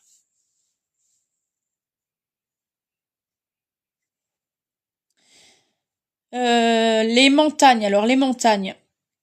La nature, c'est là que la nature se rejoignent, voilà, c'est là que la nature et le langage se rejoignent parfaitement. Les géographes et les montagnards utilisent souvent des noms basés sur la forme, des sommets, et beaucoup rappellent étrangement l'anatomie dentaire ou animale. Voici les noms particuliers donnés aux montagnes selon leur profil. La montagne de l'Adam, tout simplement l'Adam. Entre parenthèses, le lien direct, c'est le terme le plus courant pour désigner un sommet pointu et rocheux. C'est l'équivalent géographique exact de ta réflexion. Exemple, la dent du géant, c'est le massif du Mont Blanc. Ou la dent de Kroll. Le style très vertical, acéré comme une canine qui sort de la terre. Incroyable, mes frères et sœurs. L'aiguille, quand la montagne est encore plus fine et pointue qu'une dent, on parle d'aiguille. C'est le stade donc du croc, poussé à l'extrême. Exemple, l'aiguille du Midi ou les aiguilles d'Arves. Le pic ou la cime, c'est le terme général pour un sommet qui finit en pointe si la dent est large à la base et pointue en haut. C'est une prémolaire qui n'aurait donc qu'une pointe. On l'appelle souvent un pic. Exemple, le pic du Midi. Quatrièmement, le horn, la corne, entre parenthèses. Dans les Alpes suisses ou autrichiennes, on utilise le mot horn. Cela désigne des sommets pyramidaux, très tranchants, sculptés par les glaciers sur plusieurs faces. L'exemple ultime, donc le Cervin aussi, le Matterhorn, entre parenthèses, qui ressemble à une incisive géante et acérée plantée vers le ciel. Cinquièmement, le Puy ou le Suc. Dans le Massif central en France, on trouve des sucs. Ce sont des sommets volcaniques arrondis ou pointus qui surgissent brusquement du paysage, un peu comme une dent qui perce la gencive. C'est incroyable, hein?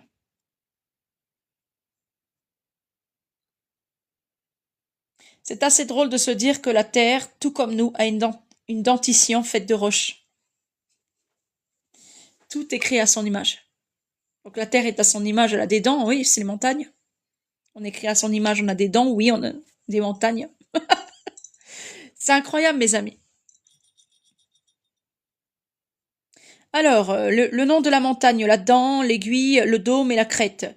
La dent ressemble à une canine à une incisive, pointue, rocheuse et isolée. L'aiguille, c'est le croc du prédateur, très fine, élancée vers le ciel. Le dôme, c'est une molaire usée, sommet arrondi, plus doux. La crête, c'est un alignement de dents, une suite de sommets sur une ligne. Et après ça, j'ai eu une vision, et j'ai vu des dents de vampires et de serpents. Les crochets du serpent, là.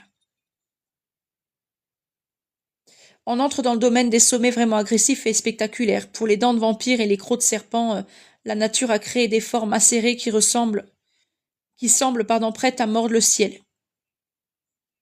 On appelle ça les montagnes crocs. Les dents de vampire, donc, c'est les sommets doubles ou géminés. Pour évoquer des dents de vampire, il faut 2 sommets pointus très proches et symétriques. Dieu parle tantôt d'une façon, tantôt d'une autre, mes frères et sœurs. Est-ce que Dieu me parlait de montagne, là, ou pourquoi il me montre des dents?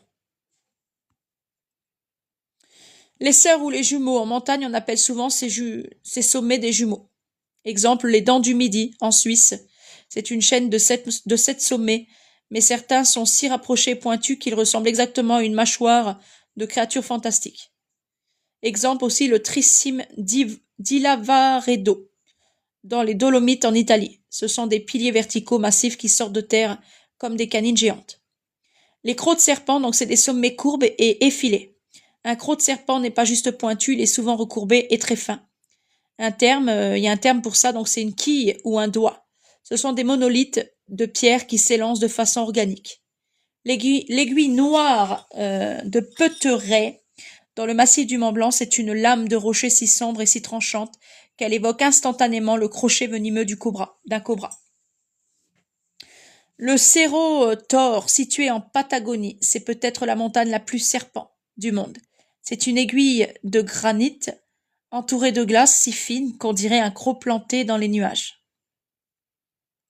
Troisièmement, les morsures dans le paysage. Parfois, c'est le vide entre les montagnes qui crée cette impression.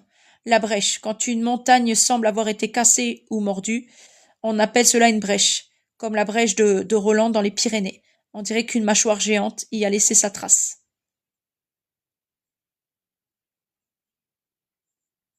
Alors, pourquoi voit-on ces formes? C'est ce qu'on appelle la pareidolie. Notre cerveau est programmé pour reconnaître des formes familières, visages dans animaux, dans des objets inanimés. C'est particulièrement frappant avec les dents de la mer. Le nom du film vient d'ailleurs de cette ressemblance avec l'aileron du requin, qui est lui-même une montagne de chair. Ça, c'est ce que me dit le chat GPT, mais bon, moi, c'est ce que le Seigneur me montrait après. Amen. Pourquoi il me parlait dedans? C'est incroyable, ça. Après, c'est vrai que notre cerveau, il a une boîte mémoire, il est programmé. Ton cerveau il y a un conscient et un subconscient. Donc, le subconscient ne peut pas faire certaines choses, même si tu lui commandes. Donc, tu ne maîtrises pas à 100% ton cerveau tout seul. Il y a quelqu'un qui le maîtrise pour toi. Ça s'appelle le subconscient. Le subconscient, il est programmé par le Créateur. Et donc ton cerveau, il a pas toutes les facultés. C'est pas toi qui gère, qui peut contrôler toutes les facultés. Quand tu rêves, c'est pas toi qui as décidé de quoi tu rêverais. Amen. Et c'est souvent par les rêves et la pensée que le Créateur nous parle, parce que il contrôle cette partie-là du subconscient. Amen.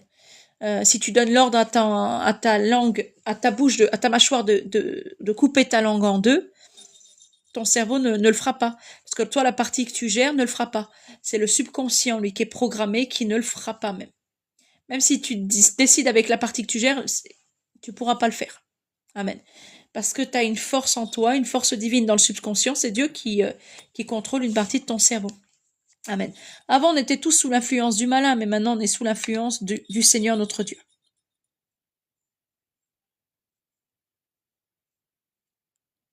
Bon, on va faire le temps d'étude. Alors, le temps d'étude, c'est quoi aujourd'hui?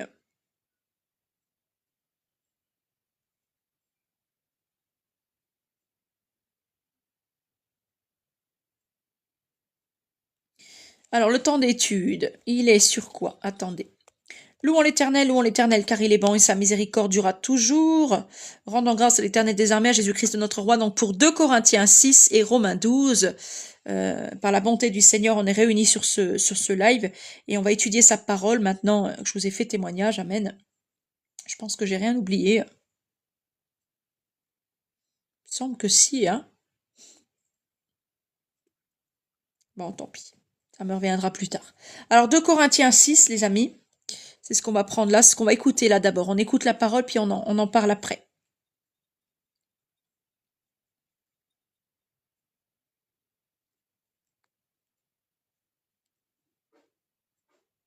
Grâce soit rendue à l'Éternel des armées, donc à Jésus-Christ notre roi qui nous enseigne toutes choses. Amen. Alors attendez, lui c'est éteint. Et une pub. Seconde. Ça y est. Chapitre 6.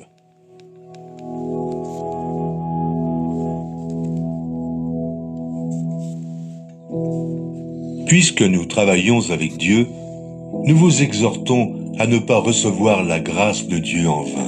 Amen. Car il est dit, au temps favorable, je t'ai exaucé.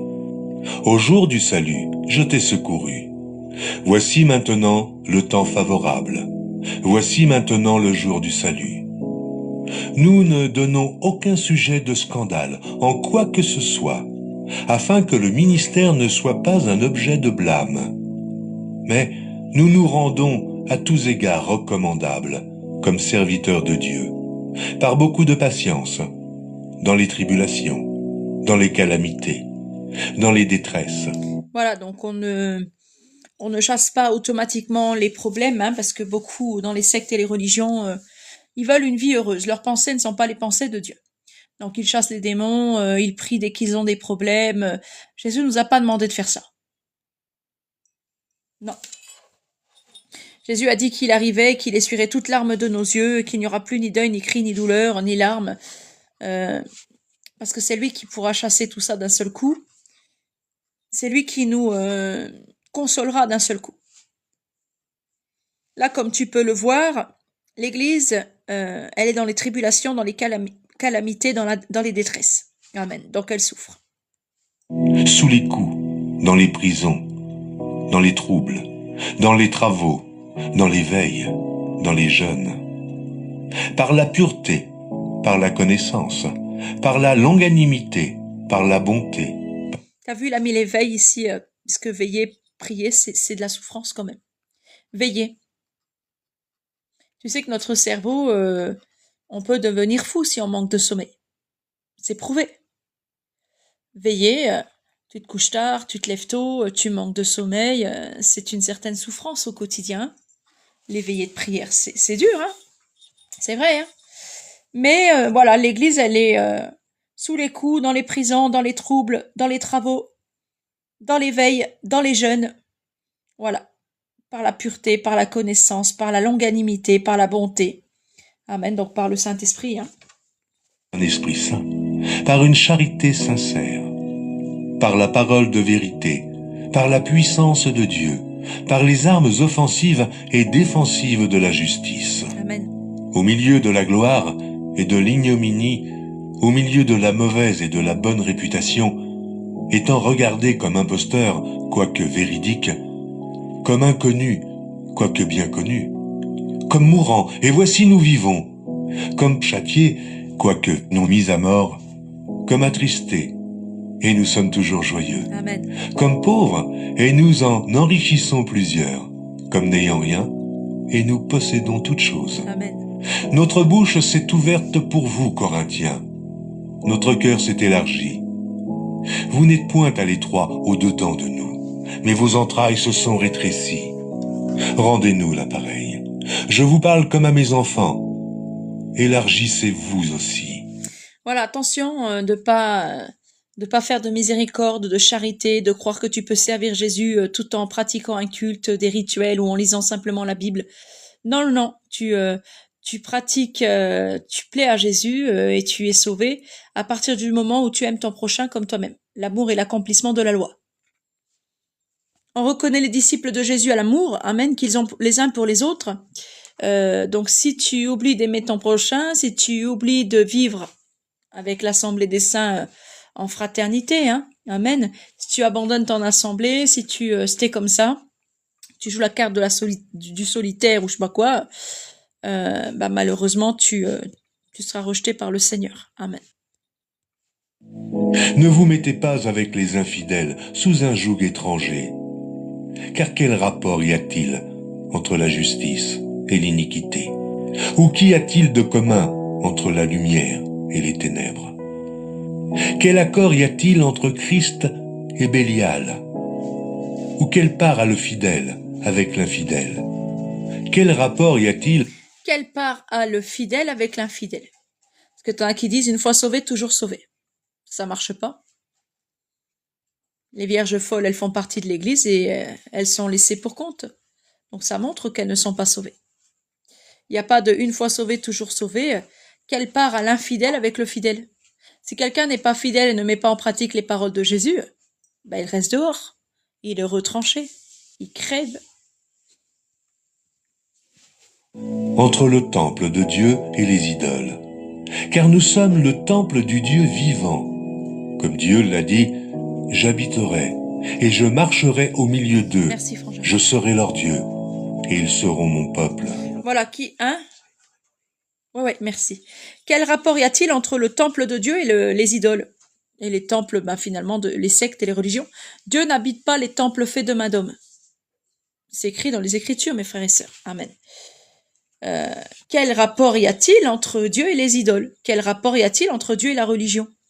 Aucun rapport. Jésus n'est pas une religion. Dieu est le Dieu vivant. C'est pas un bâtiment de pierre.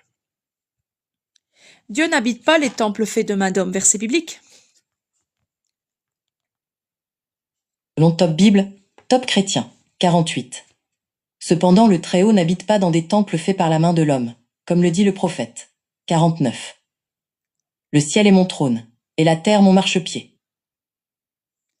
Il marche sur le sec et sur l'eau, hein, comme on te l'a dit. Quelle maison pourrez-vous me construire, dit le Seigneur, et quel endroit pourra être mon lieu de repos? La tour Eiffel?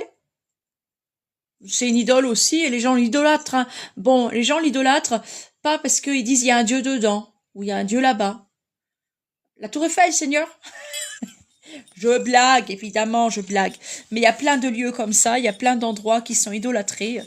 La tour Eiffel est idolâtrée, les lieux de culte sont idolâtrés. Rome, l'Empire de Rome, c'est idolâtré.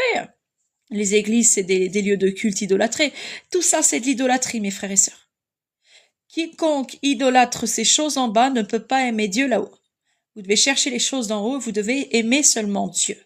Amen. Sinon, c'est de l'idolâtrie, mes frères et sœurs. Et ça, c'est puni de mort par le Créateur. Donc, voyez, hier, on disait, Jésus ne reconnaît pas les religions, la secte catholique, tout ça, on en a parlé. Amen. On l'a pas dit qu'hier, on l'a dit plusieurs fois. Mais là, c'est carrément aujourd'hui Jésus qui le dit même. Qu'y a-t-il entre Dieu et les idoles? Les gars. Rien. Rien du tout. C'est pourquoi, sortez du milieu d'eux et séparez-vous, dit le Seigneur. Ne touchez pas à ce qui est impur, et je vous accueillerai. Voilà, sortez du milieu d'eux, séparez-vous de ceux qui sont idolâtres, qui aiment les lieux de culte, l'idolâtrie. Voilà. Séparez-vous des adorateurs de la tour Eiffel, des adorateurs de l'Empire romain, des adorateurs d'empires religieux sur la terre. Voilà. Séparez-vous, tout ça c'est de l'idolâtrie, mes frères et sœurs. Amen. Ne touchez pas à ce qui est impur et je vous accueillerai. Où ça? Sur la montagne sainte de Dieu. Vous dites, c'est à Jérusalem qu'il faut aller adorer Dieu. En vérité, je vous le dis, ce n'est ni à Jérusalem ni sur une montagne que vous adorerez Dieu, mais en esprit et en vérité, donc dans les cœurs. Amen. Mais Dieu nous accueillera vraiment sur la montagne spirituelle. Amen. Dans les lieux célestes, il nous accueillera dans la Nouvelle Jérusalem. Amen. Je regarde un petit coup vos commentaires. Wow, 99 plus de commentaires, les chéris cocos. Le Nostradamus, ouais, t'avais trouvé son nom. Tav, c'est la dernière lettre de l'alphabet hébraïque. Voilà, parce que Jésus-Christ est juif, hein, frangin. Merci pour ton commentaire. Je ne crains rien, c'est bien, pensée positive, proclamation de foi. Il n'y a personne qui détient la vérité dans ce monde. Si, Jésus-Christ. Il y a une seule vérité dans ce monde, parce que tout le monde, il est sous l'influence du malin qui est menteur. Amen. La vérité s'appelle Jésus-Christ. La vérité s'appelle l'Évangile. Amen. La seule et unique vérité.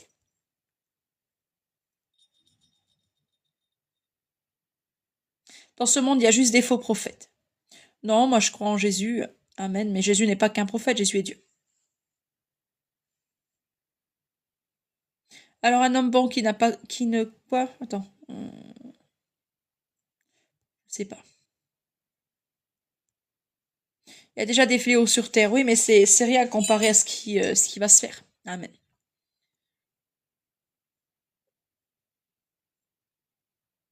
D'accord, Jean. Amen. Shalom, Rose et Marius.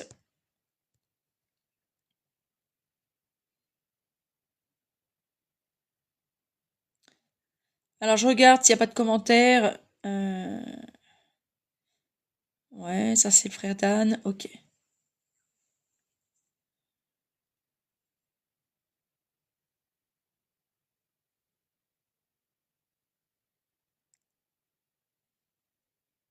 Shalom, Dany Voyage. Bienvenue à toi, bienvenue à tous ceux qui sont là.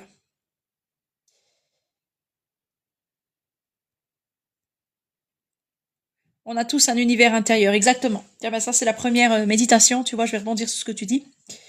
Dans la première méditation que le Seigneur m'a fait faire, amen, je devais, pas en ayant les yeux fermés, mais en ayant les yeux fixes. Parce que tu sais, quand ton regard se fige, tu pars dans les pensées. Et là, tu vas voir ce qu'il y a à l'intérieur de toi. Et le Seigneur, il me demandait de décrire ce que je voyais. Et je disais, Seigneur, waouh, mais il y a tout un monde en moi. Je vois des fleurs, je vois de la nature, je vois de l'eau, je voyais une terre intérieure, un monde intérieur. Amen. Comme l'a chanté Ndila, le mini world. Un mini monde intérieur. Amen. Et le Seigneur Jésus dit, voilà, c'est ça. C'est ça qui fait que les êtres adamiques sont adamiques. Ils sont à l'image de Dieu et Dieu a créé le monde. On vit dans un monde, mais il y a un monde en nous. Et Dieu vit dans ce monde en nous. On est comme si on était une planète et que Dieu il avait accès à cette planète, t'imagines? C'est une dinguerie. C'est incroyable, c'est magnifique en fait. Amen. Quand tu sais que Ève et Adam sont la terre, amen. Quand tu sais que Satan c'est Saturne, Et quand tu sais que tu as un monde à l'intérieur de toi, tu comprends ce qui se passe dans l'univers après. Amen. C'est une logique.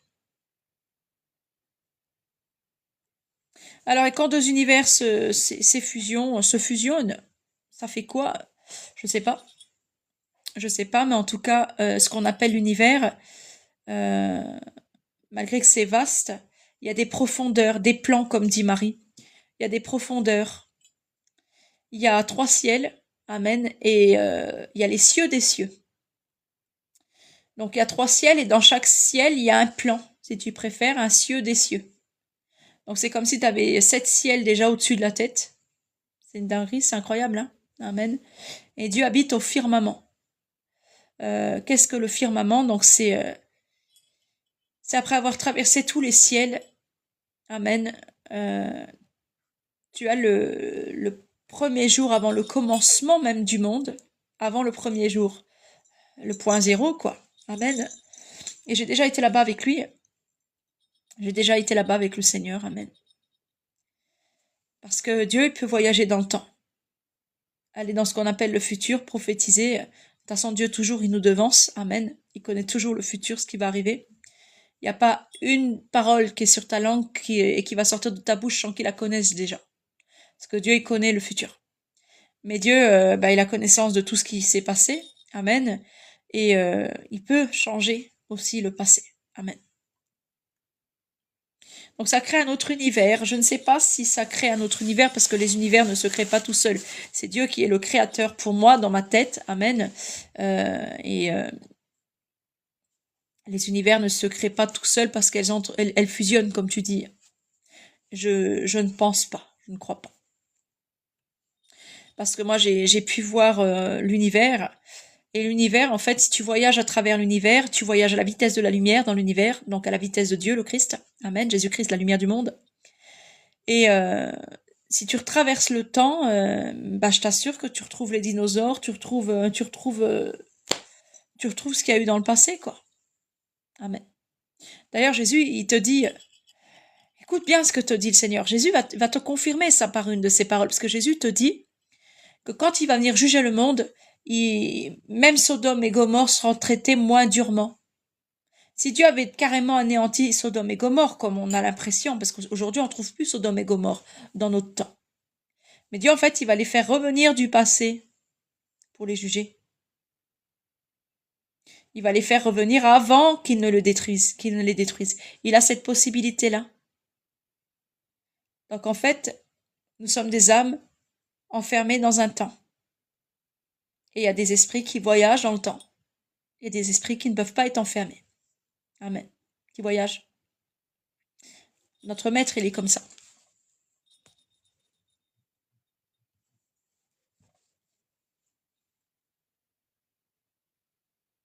Donc on vit dans le corps de Dieu.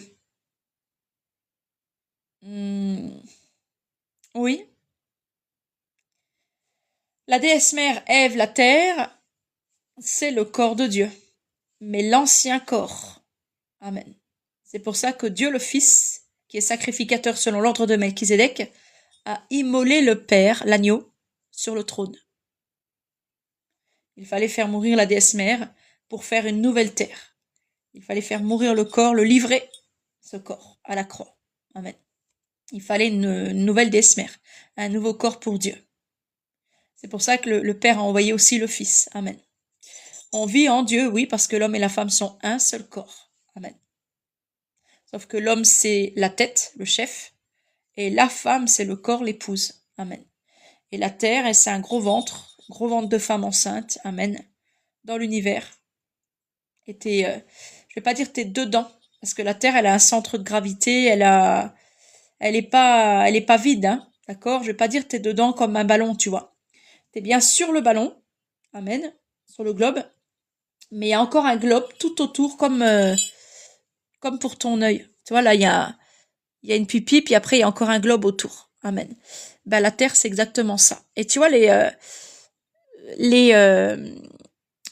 espèces de cristaux, les espèces de formes qu'on a dans les yeux, ça fait comme une goutte. Tu fais tomber une goutte, t'as les mêmes éclatements de cristaux qui se forment.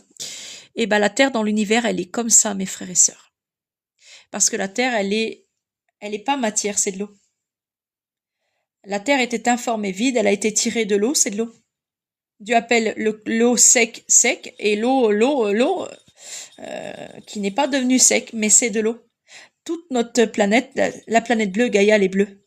Elle est toute bleue. Amen. C'est une grosse goutte bleue qui est attirée, mais qui attire aussi, parce elle a un aimant, elle a un centre, amen, à elle, une force. Elle est attirée, elle repose sur rien, parce qu'en fait, elle est attirée par les autres forces et elle attire elle-même. Tu comprends? Donc, c'est comme des aimants, en fait, des gros aimants puissants. Il y a le soleil, il y a la lune, euh, il y a les étoiles, et puis il y a les autres planètes, et il y a elle, amen.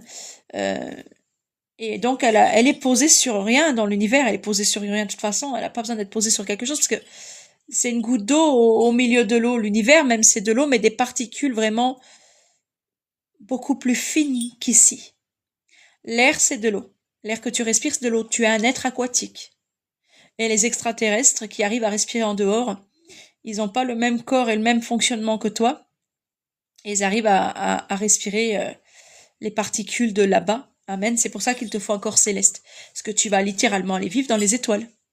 Joker Starseed. Mon âme est capable de vivre dans les étoiles. Pas mon corps, pas le monde matériel. Le monde matériel serait comprimé. C'est comme quand tu descends à des profondeurs de la mer. Il y a tellement de cubes d'eau et c'est une masse pesante que tu serais écrasé en fait. Tu mourrais. Eh ben c'est la même chose. Il y a de la pression, je vais pas te dire de la pression d'air parce que c'est de l'eau. Le royaume des cieux est semblable à des pêcheurs d'hommes. Donc ça veut dire que si c'est des pêcheurs, ils tirent des poissons dans l'eau. Hein. Amen. C'est de l'eau l'univers. Tout est fait d'eau. Amen. Dieu est Dieu de l'eau. Jésus. Il change l'eau en vin, il marche sur l'eau, il fait les baptêmes. C'est le Dieu de l'eau, Jésus-Christ. Amen. Si t'as pas compris ça, que c'est le verseau, il donne l'eau, venez à moi, je vous donnerai l'eau vive à boire. Si t'as pas compris ça, que c'était déjà le verseau, le porteur d'eau, où tu vas aller, en fait? Jésus est le lion de la tribu de Juda, Marie c'est la Vierge. Ça, c'est les signes dans les étoiles. C'est des groupes d'étoiles. Amen. Vous connaissez le chemin. Effectivement, on connaît le chemin. Amen. Et donc, tout est de l'eau là-bas, mais tu ne peux pas vivre avec ta matière là-bas parce que ta matière, elle se détruirait, elle imploserait ou elle exploserait, j'en sais rien, mais elle se détruirait, elle ne pourrait pas supporter les pressions et tout ce qu'il y a. Il n'y a pas de son dans l'univers, donc on ne se parle pas comme là avec du son. D'accord? Et il y a bien un dôme, et ce dôme, c'est pas du plasma, c'est de l'eau. Et l'eau, elle peut transmettre l'énergie, donc les éclairs, le tonnerre, les énergies, l'électricité, c'est un transmetteur, l'eau, hein, amen. Et elle peut transmettre aussi le son, l'eau. Quand tu te mets tes oreilles au fond de l'eau, t'entends encore, hein, il y a l'eau qui, malgré il y a du son, comment dire, ça fait des bruits sourds, mais le son il passe quand même, amen. Dans l'univers, il n'y a pas de son. Il n'y a pas de son parce que les particules d'eau dans l'univers ne sont plus pareilles qu'ici. Amen. Mais vous êtes des êtres aquatiques parce que quand vous êtes dans le ventre de votre mère, vous êtes plongé, immergé pendant 9 mois dans une bulle d'eau, dans une petite Gaïa, un monde intérieur. C'est pour ça qu'on a un monde intérieur de nous. Amen. Et je te parlais de dimensions, il y a plusieurs dimensions, c'est ça.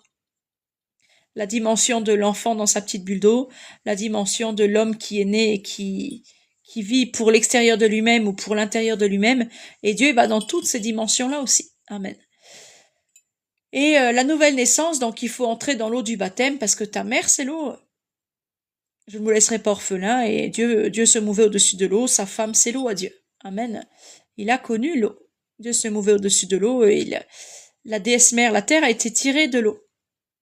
Et nos premiers corps ont été tirés de la terre. La terre est une maman. Une grosse mère universelle. Prends soin de ta mère universelle. Prends soin de l'ancienne. Amen.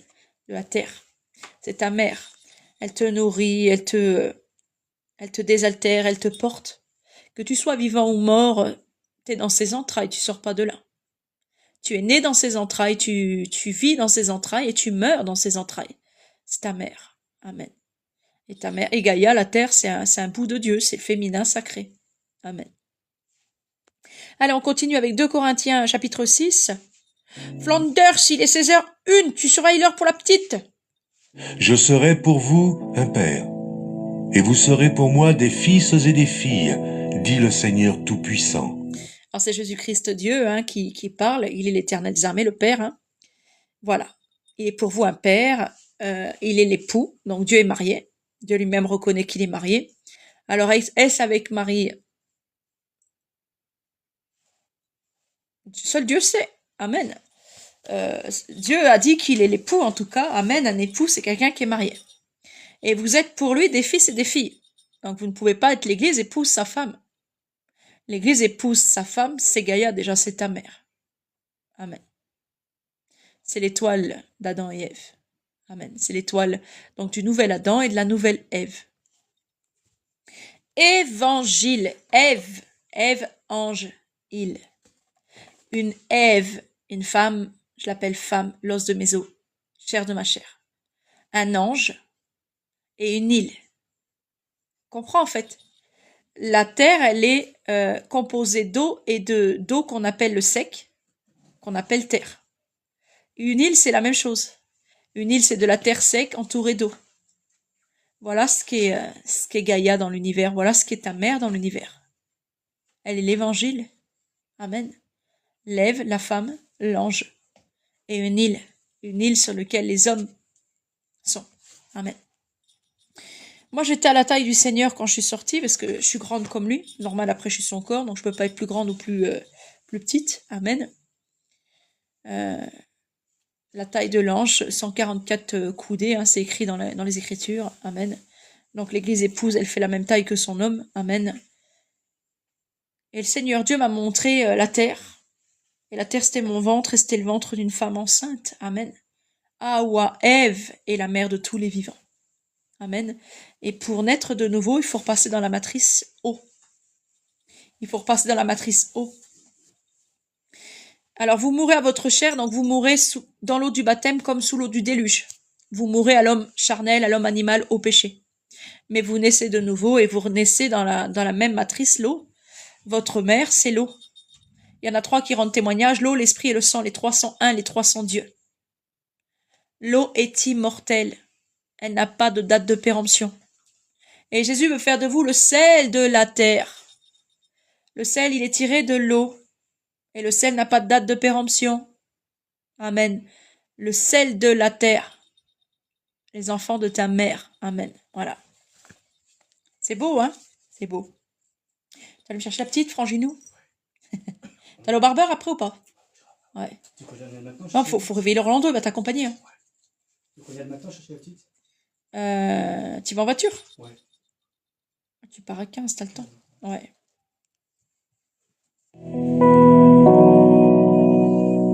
Donc sortez du milieu d'eux, mon peuple, séparez-vous, dit le Seigneur.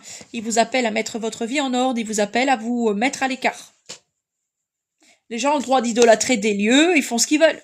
S'ils veulent pécher, ils pêchent encore. Que celui qui est souillé se souille encore, mais que celui qui est sanctifié, qui est saint et qui sert le Christ continue à le servir, continue à faire ce qui est bien. Il y a des gens qui idolâtrent la Tour Eiffel. Il y en a d'autres qui idolâtrent leurs églises. Ils font ce qu'ils veulent. Mais c'est de l'idolâtrie, mes frères et sœurs. On doit aimer que Dieu. Amen. Voilà.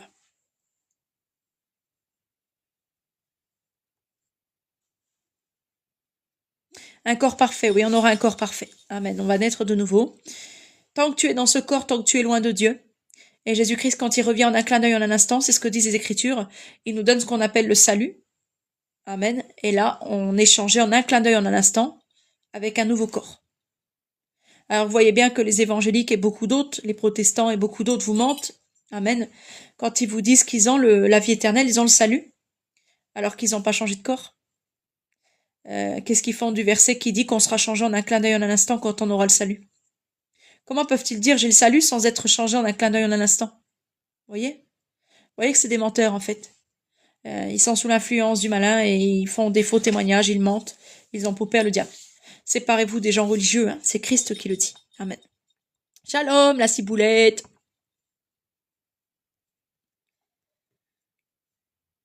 Sortez des églises, des sectes et des religions, oui. Séparez-vous, oui. Amen. Allez, mes frères et sœurs, donc on va prendre le premier résumé, puis après ce que je vais faire, je vais arrêter le live quand même. Puis on va attendre le frère Flanders pour faire la seconde partie du temps d'études. Parce qu'il faut qu'il fasse son temps d'études, faut pas qu'il le loupe. Il va aller me chercher la petite à l'école. Moi, je vais faire sortir, imprimer des trucs là. Pendant ce temps-là. Et moi, pendant ce temps-là, je tournerai la manivelle.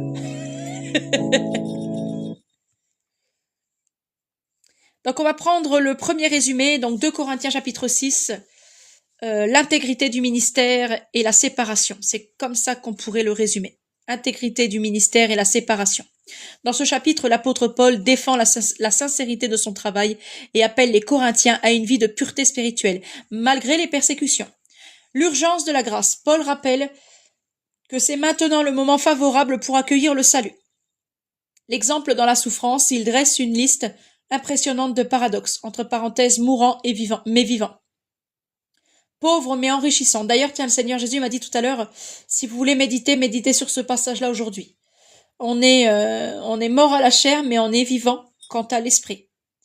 On est pauvre selon la matière, parce qu'on ne cherche pas les choses d'en bas de ce monde, mais on est riche, et voire même très riche, quant à l'esprit. Amen. Donc il dresse une liste très impressionnante de paradoxes, mourants mais vivants, pauvres mais enrichissant les autres, pour montrer que son autorité vient de sa persévérance dans l'épreuve. Amen.